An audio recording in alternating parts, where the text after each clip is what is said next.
Out of the mud and mire, he set my feet on a rock and gave me a firm place to stand. Jesus. Verse 3, he put a new song in my mouth, a hymn of praise to our God. Many will see and fear the Lord and put their trust in him. The sermon title for today's message is Why Wait? If you could please be seated.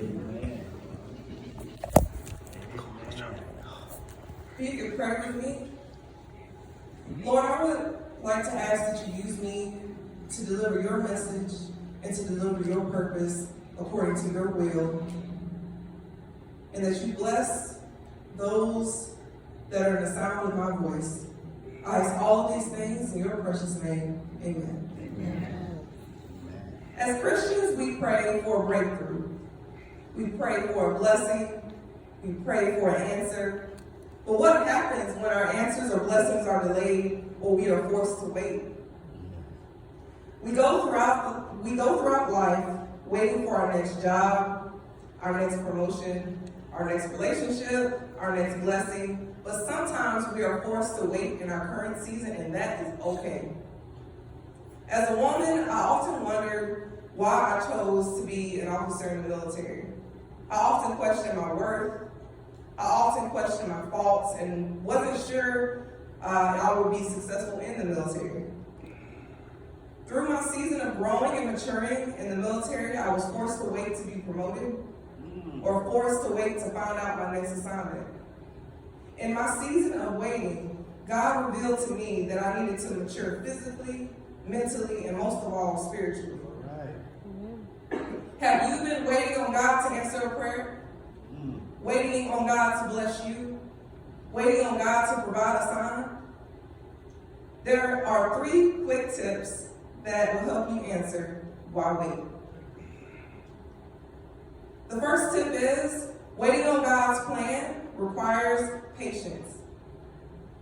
As Psalms 40 verse 1 states, I waited patiently for the Lord. Yeah. He turned to me and he heard my cry. If you want an example of patience, there's a man named Joseph in Genesis. And God never told Joseph that he was going to become the second most powerful man in Egypt and save the entire region from famine. He was sold into slavery by his own brothers and led in prison because somebody lied on him. Even then, he had patience. Joseph showed us that you need trust in God in order to build patience. Joseph had no idea while in prison that he was perfectly situated for God's amazing purpose in his life. And without the luxuries, he still practiced patience. He never would have gotten there if he didn't accept his purpose for his life. For 13 years, Joseph practiced patience. Sometimes in 13 days, we're ready to give up. As Joseph was forced to wait on God, he was forced to increase his faith.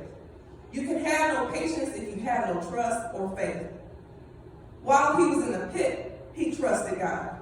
While he was in prison, he trusted God.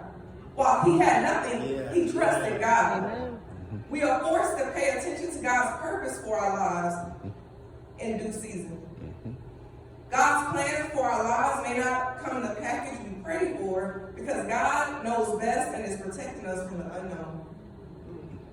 Moving on to the second tip for tonight. Waiting on God requires us to acknowledge our faults. As Psalms 40 verse 2 states, he lifted me out of the slimy pit, out of the mud and mire. He set my feet on a rock and gave me a firm place to stand. We are nowhere near perfect, but once we accept our flaws, God can really and truly move in our lives. You may be in the mud and mire, it's nasty, it's dirty, but know that God is always working on your behalf.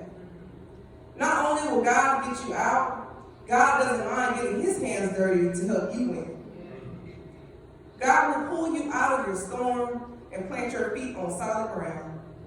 Because you are a child of God and you are fearfully and wonderfully made.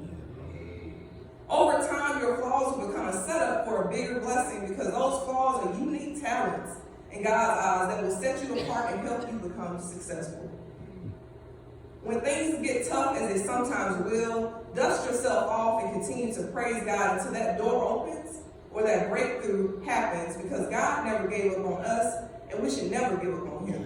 Amen. Moving into the third and final tip for tonight. Waiting on God isn't easy, but the wait has a purpose and a plan. Amen. As Psalms 40, verse 3 states, he put a new song in my mouth, a hymn of praise to our God. Many will see and fear the Lord and put their trust in him. We all have a purpose and a plan for our lives. We are good enough, and God will give all of us a new song and praise. God is never accidental about what he puts us through. Everything he does has a purpose. Yeah.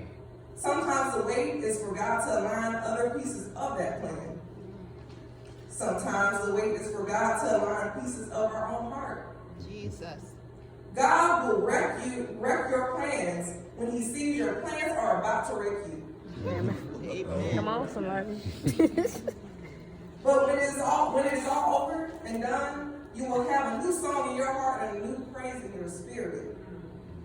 Now today, God gave me a new song, unlike Usher or Frankie and Beverly and Maze. I don't need them to put a new song in my heart because I have God. Yeah. Why wait? Because waiting is necessary in order to grow physically, mentally, and spiritually. Why wait? Because waiting is the catalyst to change. Why wait? Because waiting is God's way of saying not now, but soon. Why wait?